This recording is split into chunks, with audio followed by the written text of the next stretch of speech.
आज हम एक्सरसाइज 14.2 करने वाले हैं। क्वेश्चन नंबर 1 है। सबसे पहले हमने इसकी लिमिट फाइंड करनी है।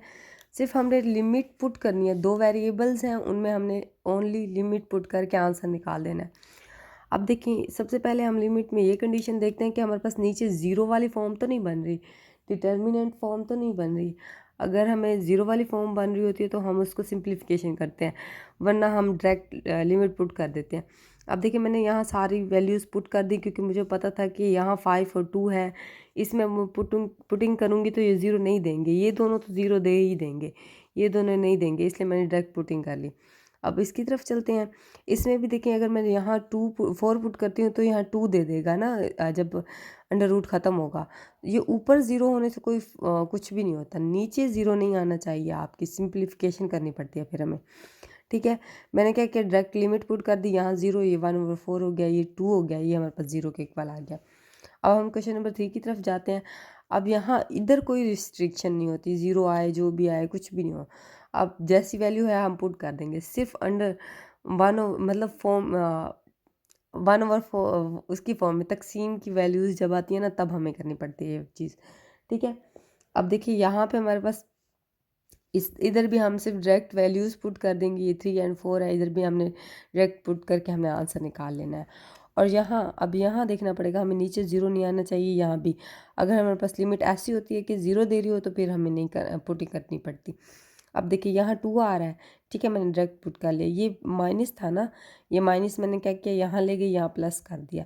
फिर मैंने इनको तकसीम किया तो मेरे पास 6 आया, ऊपर 3 -2 आया। फिर जब ये माइनस हुआ, यहाँ तो 1 बचा, 16, ये हमारे पास मल्टीप्लाई हुआ, 26 आ गया आंसर में। अब यहाँ चलते हैं हमारे पास 5 में। अब देखिए, यहाँ पे हमने लिमिट पुट की, सीकेंट एक्स दे देखिए, ये हमारे पास एक्स होता है हमेशा और ये हमारे पास वाई होता है। ये मैंने सिर्फ पुटिंग कर ली, यहाँ वाई में भी पुटिंग कर ली, तो हमें पता है सीकेंट 0 पे 1 देता है और 10 हमारे पास 90 पे भी 1 देता है। ठीक है, अब आगे चलते हैं, यहाँ देख लेते हैं। अब यहाँ हमारे पास कोस था। अब देखिए, मैंने डायरेक्ट 0 इधर भी पुट किया, इधर भी पुट किया और इधर भी पुट किया, क्योंकि मुझे पता था नीचे 1 है ना, तो 1 देना है, 0 नहीं आना। तो मैंने क्या किया, 1 दे दिया। अगर नीचे 0 आ जाता तो डिटर्मिनेंट फॉर्म बन जाती है, अनडिफाइंड हो जाता, तो हमें सिंप्लीफिकेशन करनी पड़ती, उसमें फिर हमें एल हॉस्पिटल रूल लगाना पड़ता। ठीक है, अब देखिए, यहाँ पे मैंने क्या किया, 0 पुट कर दिया और नीचे 1। अब 0 ओवर क्या, जब 0 ओवर 1 क्या देता है, हमें 0 देता है, तो हमारे पास 0 को 0 क्या है, 1 के इक्वल होता है। क्वेश्चन नंबर हम 7 कर लेते हैं। ये हमारे पास वैल्यू है, ठीक है, हमें पता है ये हमारे पास फंक्शन है। अब ये हमारे पास 0 क्या है, x के लिए, ये y के लिए है। ठीक है, अब मैं क्या करती हूँ कि हम 0 पुट कर देते हैं, ये लोग 2 पुट कर दिया हमने। अब देखिए, ये हमारे पास फॉर्म कैसे बनी। अब ये देखिए, हमारे पास क्या है, ये हमारे पास 0 है, मैंने क्या किया, इन दोनों को अलग कर दिया। ठीक है, यहाँ तक आपको बात समझ आ गई। फिर मुझे पता है कि ये 1 के इक्वल है, ठीक है, ये e माइनस log 2। ठीक है, मैंने क्या किया, इसको माइनस हमेशा याद रखिए, जो आप फर्स्ट पे ठहरी होती है वो वैल्यू आगे भी आ जाती है, जैसे यहाँ से वहाँ चली जाती है। ठीक है, log 2 कर दिया मैंने। अब मैंने क्या किया, 1/2, क्योंकि माइनस क्या होता है, तकसीम में आ सकता है ना हमारे पास, जब हमारे पास लोग वाली वैल्यूज़ होती हैं। तो मैंने क्या कि ये दोनों कट गए, तो हमारे पास क्या बचा, 1/2 बचा, ये हमारे पास इसलिए आंसर आया। ठीक है, आगे हम चलते हैं। इसमें हमने क्या किया, सिर्फ और सिर्फ पुटिंग की है। ठीक है, हमारे पास पुटिंग करने से ये हमारे पास प्लस हो गया, तो हमारे पास log 2 आ गया।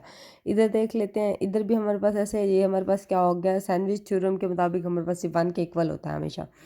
ठीक है, मैंने क्या किया, इसको 1 के इक्वल कर दिया।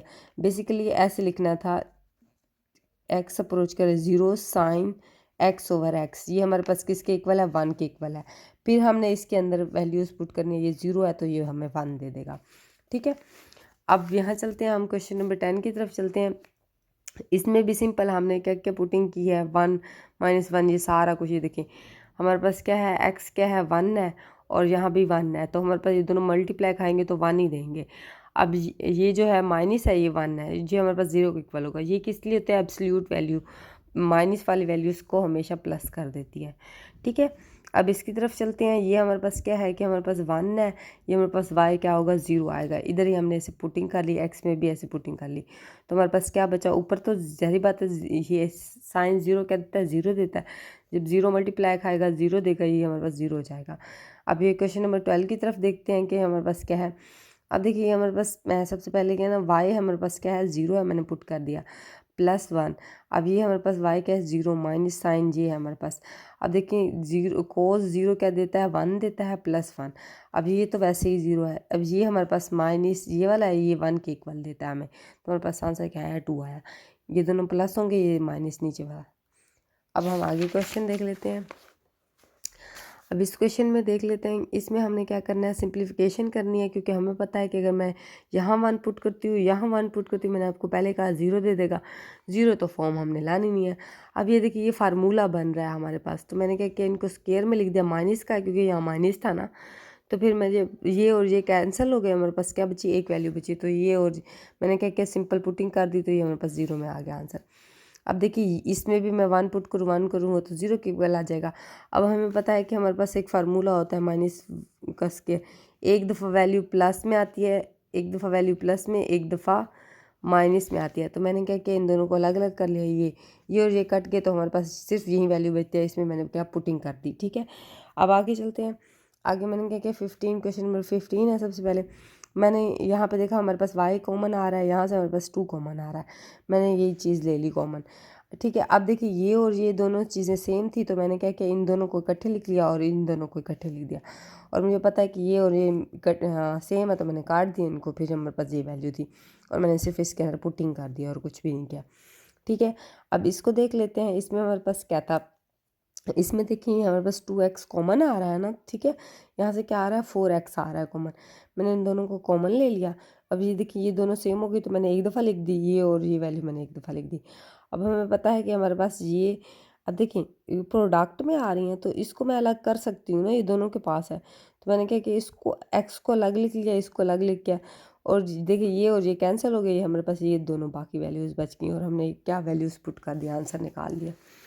अब क्वेश्चन नंबर 17 की बात करते हैं। ठीक है, अब ये देखिए ये हमारे पास वैल्यूज़ है। अब इसमें आप एक तरीका ये हमारे पास ये तरीका होता है कि हमारे पास जब ये वाली वैल्यूज़ आ जाती है ना, तो हम क्या करते हैं ऊपर मल्टीप्लाई कर देते हैं, ऊपर और नीचे, मतलब प्लस में, अगर यहाँ माइनस हो तो प्लस लगा के, इसको मुझे लगता है वो बोलते थे कुछ बोलते थे, मुझे याद नहीं आ रहा इस अमल को, अगर आपको याद है तो कमेंट सेक्शन में बता दें। हमने 9th-10th में किया था, मतलब प्लस को दोनों मल्टीप्लाई करते हैं, जब ये और ये कैंसिल हो जाए वैसे ही फॉर्म आ जाती है ना, तो हम ये करते हैं, इससे कोई फ़र्क नहीं पड़ता। मैंने ये अंदर मल्टीप्लाई खा गया, इसने इधर मल्टीप्लाई खा गया, ये तो हमारे पास x एंड y बच गए।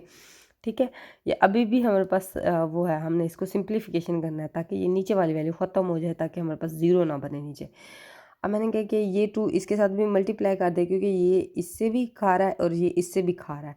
ठीक है, इसके साथ जब मल्टीप्लाई खाया, ये वैसे की वैसे ही जब इसके साथ खाएंगे, तो ये देखो ये अंडर रूट कट गया, ये भी अंडर रूट कट गया, -y आ गया। ठीक है, मैंने क्या किया ये दोनों यहाँ दोनों साइड पे आ रहे, तो मैंने क्या किया कॉमन ले लिया, फिर ये हमारे पास ये बची वैल्यू, यहाँ से हमारे पास 2 बचा, ये और ये कैंसिल हो गए, तो हमारे पास ये क्या बचा, खाली 2 बच गया आंसर में। अब यहाँ देखते हैं, यहाँ भी सेम इसी तरह से बन रही है वैल्यूज़, तो हम क्या करते हैं बहुत साइड प्लस माइनस कर लेते हैं। ठीक है, अब देखिए ये हमारे पास ये ऐसे आ गया, ये हमारे पास कट गए, तो ये हमारे पास क्या हो जाएगा 4 माइनस का, हमेशा माइनस, क्योंकि प्लस माइनस वाली वैल्यूज़ आती हैं। मैंने आपको भी फार्मूला बताया था -b का स्क्वायर इज इक्वल टू, एक दफ़ा प्लस में हमारे पास लिखते हैं, एक दफ़ा माइनस में, ये वही फॉर्म है, ये दोनों चीज़ें लिखी हुई हैं हमारे पास, तो हमने क्या करना है ये वाली फॉर्म बनानी है। ठीक है, हमने यही कर लिया है। ठीक है, ये हमारे पास यहाँ देखें, यहाँ 2 बना था, तो हमने क्या किया 2 कैंसिल हो गई, यहाँ 2 क्या दिया, इसने 4 कर दिया, तो हमने सिंपल इसमें वैल्यूज़ पुट करके आंसर दे दिया ये वाला। अब आगे चलते हैं।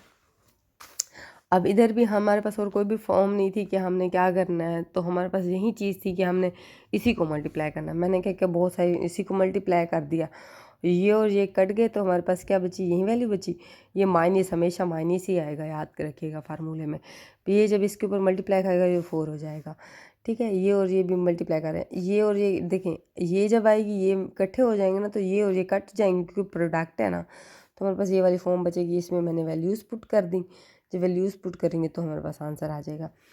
वैसे ये देखिए यहाँ y तो नहीं था, डायरेक्ट नहीं, जब लिमिट लिखते हैं तो हम डायरेक्ट पुट नहीं कर देते, लिमिट लिखते हैं तो हम पुटिंग नहीं करते, तो ये थोड़ी सी मिस्टेक हो गई यहाँ पे। अच्छा, अब देखिए ये हमारे पास क्वेश्चन नंबर 20 है, ये हमारे पास p जो होती है ना, ये हमारे पास x y z लिखी हुई है वैल्यूज़। हमें सिंपल इसके अंदर वैल्यूज़ पुट करके हमने आंसर निकाला है। यहाँ ये हमारे पास x की 1 है, ये y है, ये z है। ये मैंने वैल्यूज़ पुट करके इसको तकसीम किया तो आंसर निकाला। अब ये वाली वैल्यूज़ देख लेते हैं। इसमें भी सिंपल हमने पुट किया, देखें x में 1 -1, ये इसमें भी हमने z पुट किया, इसमें पुट किया, आंसर निकला हमारे पास ये, ठीक है। अब हमें कोस देख लेते हैं। हमने क्या 3 पुट किया, फिर हमने यहाँ कोस में 3 पुट किया, सेकेंड में हमारे पास क्या था 0 था, और हमें पता है ये हमारे पास 1 दे रहा है, ये भी। अब ये 1 कैसे आया, हमें पता है साइन x का स्केयर प्लस कोस का square x is equal to 1। तो मैंने क्या लिखा है, इसकी जगह 1 लिखा। हमें पता है 0 सेकेंड 0 1 देता तो हमारे पास 2 के इक्वल आ गया। अब इसको देख लेते हैं हम। इसमें हमारे पास वैल्यूज सिंपल थी, हमने क्या क्या पुट किया, ये हमने क्या क्या, ये x में पुट की, ये y में, ये z में, ये हमारे पास ये और ये कैंसिल हो गए तो हमारे पास क्या बचा, खाली यही वैल्यूज़ बची। अब ये देखिए ट्रिग्नोमेट्रिक फंक्शन पे हमारे पास पाई और 4 कहाँ कहाँ बन रहा है, तो आप लिख सकते हैं यहाँ पे, ठीक है, कि आप बता दें कि यहाँ यहाँ बन रहा है ये। अच्छा, अब इसमें भी सिंपल हमने वैल्यूज़ पुट करनी है, ठीक है। हमारे पास ये z है, ये है, इसमें z हमारे पास 3 था, ठीक है। यहाँ y हमारे पास 0 है, कोस हमारे पास क्या पाई था, ये हमारे पास इसका आंसर निकल आया, ठीक है। अब आगे चलते हैं।